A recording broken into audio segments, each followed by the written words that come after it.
Messi, magnifique in Montreal. তাহলে কি Messi সৌদিতে যাচ্ছেন? ক্লাব বিশ্বকাপে পিএসজির বিপক্ষে 4-0 গোলে হারের পর লিওনেল মেসিকে ঘিরে আবারও গুঞ্জন শুরু হয়েছে। ফরাসি দৈনিক লেকোয়েপে জানিয়েছেন, সৌদি আরবের ক্লাব আল আহলি এরই মধ্যে মেসির সঙ্গে আনুষ্ঠানিক আলোচনা শুরু করেছে। বর্তমানে মেসি ইন্টার মায়ামির সঙ্গে ডিসেম্বর 2025 পর্যন্ত চুক্তিবদ্ধ।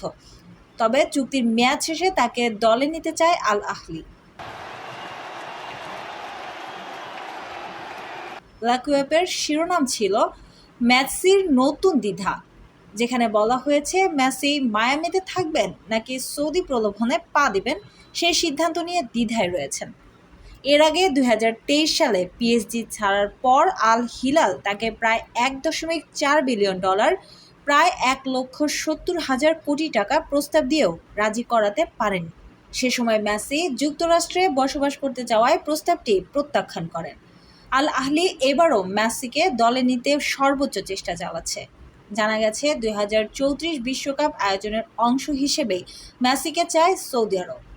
তাদের লক্ষ্য 2025 সালের শুরু থেকেই মেসিকে পুরোপুরি দলে নেওয়া। অন্যদিকে ইন্টার মায়ামিও তাকে ছাড়তে নারাজ। মেসি বর্তমানে 38 বছর বয়সে মেজর লিগ সকারে খেলে যাচ্ছেন মূলত জাতীয় দলের ফিটনেস ধরে রাখতে। তবে মেজর লিগ সকার মৌসুম শেষ হয়ে যায়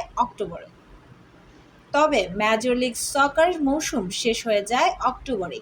আবার পরবর্তী মৌসুম শুরু হয় ফেব্রুয়ারিতে। ফলে মাঝের এই সময়টায় সৌদি লীগ হয়ে উঠতে পারে এক লোভনীয় বিকল্প। সবশেষে বলা যায়, ফুটবলের রাজপুত্রের ভবিষ্যৎ গন্তব্য এখনও অনিশ্চিত। পরিবার, ফিটনেস আর বিশাল অর্থের প্রস্তাব, এই তিনের ভারসাম্যেই নির্ধারিত হবে তার পরবর্তী পথ।